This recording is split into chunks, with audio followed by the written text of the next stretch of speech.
Hello everyone, welcome back to my channel study only science.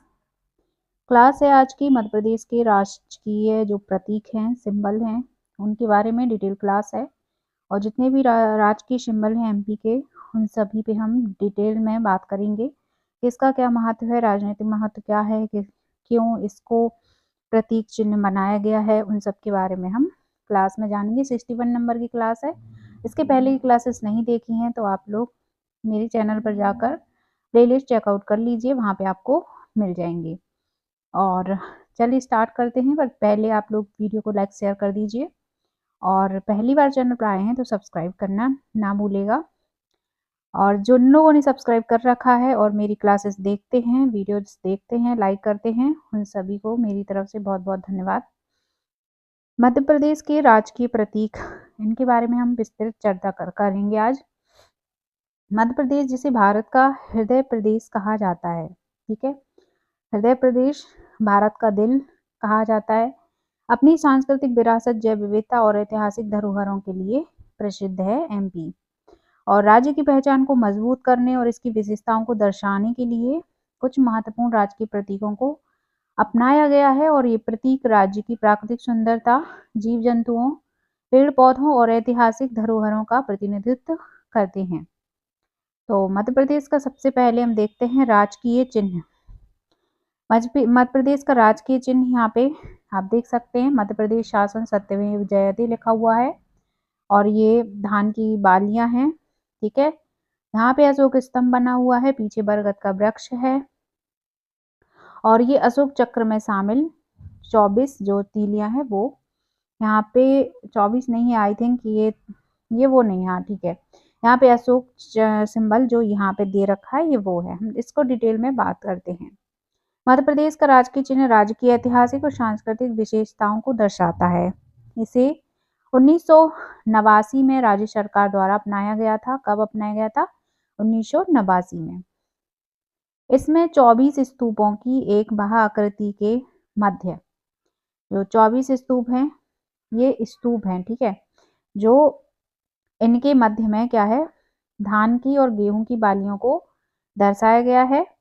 और साथ ही बरगद वृक्ष के ऊपर, बरगद वृक्ष है दिख रहा है आपको, के ऊपर अशोक स्तंभ को स्थान दिया गया है, ठीक है, बरगद की जो शाखा तना है उस पे दिया गया। यह चिन्ह राज्य की समृद्धि, ऐतिहासिक विरासत, कृषि प्रधान अर्थव्यवस्था और प्राकृतिक सौंदर्य को प्रदर्शित करता है।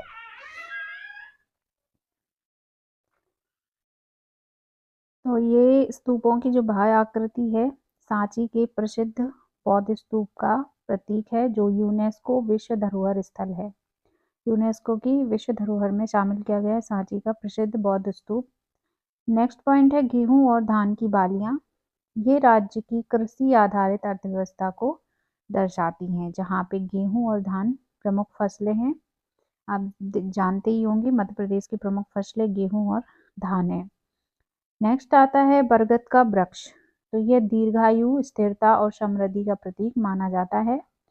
फिर है उसमें अशोक स्तंभ। तो यह भारतीय राष्ट्रीय प्रतीक का हिस्सा है और एकता, अखंडता और शक्ति का प्रतीक माना गया है। तो हमने पहले राजकीय चिन्ह के बारे में बात की, अब करते हैं मध्य प्रदेश का राजकीय वृक्ष, जिसका नाम है बरगद, फाइकस बेंगालेंसिस इसका वैज्ञानिक नाम है।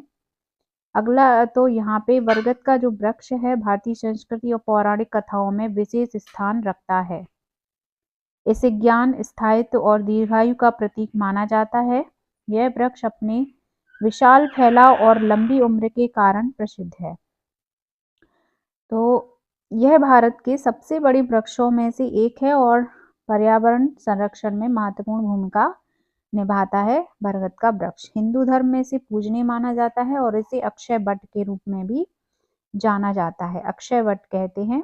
इसकी छाल और पत्तियों का उपयोग आयुर्वेदिक चिकित्सा में किया जाता है। तीसरा है मध्य प्रदेश का राजकीय पशु बारहसिंगा। जो राजकीय पशु है वो है बारहसिंगा, जिसके सींग निकले होते हैं कई जगह से, ठीक है, आप देख सकते हैं सिंबल में पिक्चर लगी हुई है। बारहसिंगा, जिसे दलदली हिरण भी कहा जाता है, मध्य प्रदेश की राजकीय पशु है। यह विशेष रूप से कान्हा राष्ट्रीय उद्यान में पाया जाता है और बारहसिंगा की एक अनोखी विशेषता होती है कि उसके सींग होते हैं अनोखे, जो 12 से अधिक शाखाओं में फैले होते हैं और इसीलिए इसका नाम बारहसिंगा है।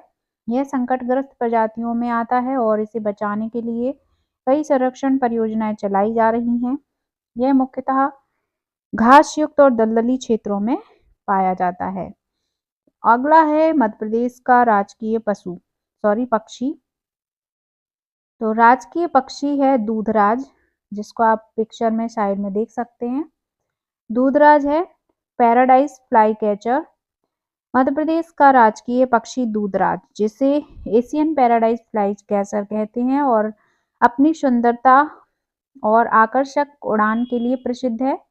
नर दूधराज की पूंछ लंबी और सफेद होती है, देख सकते हैं लंबी और सफेद होती है, जबकि मादा भूरे रंग की होती है। यह पक्षी गर्मियों में मध्य प्रदेश के जंगलों में अधिक दिखाई देता है और यह मुख्य रूप से कीटभक्षी पक्षी है और उड़ते समय कीड़े पकड़कर खा लेता है। अगला आता है मध्य प्रदेश की राजकीय मछली, जिसका नाम है महासीर। ठीक है, जिसे इंग्लिश में या वैज्ञानिक नाम इसका है टोर पोटेटोरा। तो यहाँ पे हम महासीर मछली के बारे में पढ़ते हैं। महासीर मछली मध्य प्रदेश की नदियों और जल निकायों में पाई जाती है। यह विशेष रूप से नर्मदा और ताप्ती नदियों में पाई जाती है। महासीर को नदी का बाघ भी कहा जाता है, क्योंकि यह एक शक्तिशाली और बड़ी मछली होती है और ये ताजे पानी में पाई जाती है। इसे खेल मछली पकड़ने के लिए भी जाना जाता है। इसका संरक्षण आवश्यक है क्योंकि यह जल पारिस्थितिकी तंत्र में महत्वपूर्ण भूमिका निभाती है। अगला आता है मध्य प्रदेश का राजकीय पुष्प। राजकीय पुष्प है सफेद लिली, लिलियम कैंडिडम। सफेद लिली को मध्य प्रदेश का राजकीय पुष्प घोषित किया गया है।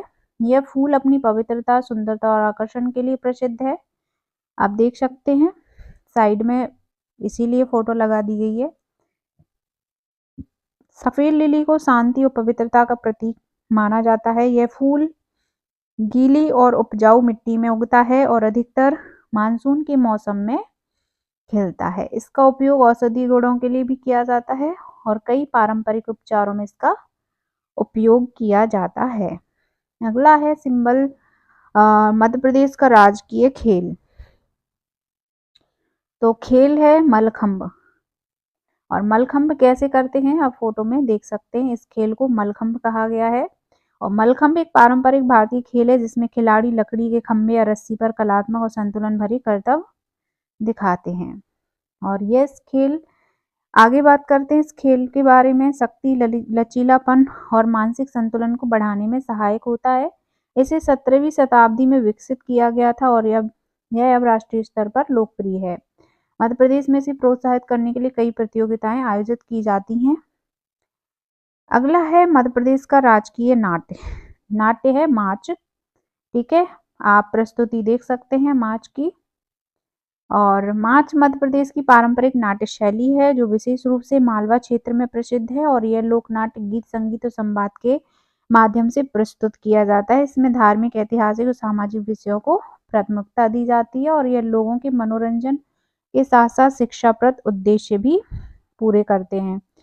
तो शिक्षाप्रद उद्देश्य के तौर पे माच नाट्य प्रस्तुत किया जाता है। अगला है मध्य प्रदेश का राजकीय नृत्य। राजकीय नृत्य है राई। और राई नृत्य बुंदेलखंड क्षेत्र की प्रसिद्ध लोक नृत्य शैली है और इसे मुख्य रूप से उत्सवों, विवाहों और धार्मिक अवसरों पर किया जाता है। इसमें महिलाएं होती हैं प्रमुख रूप से पारंपरिक परिधानों में आकर्षक नृत्य प्रस्तुत करती हैं और यह अपनी तेज गतिशीलता और लयबद्धता के लिए जाना जाता है।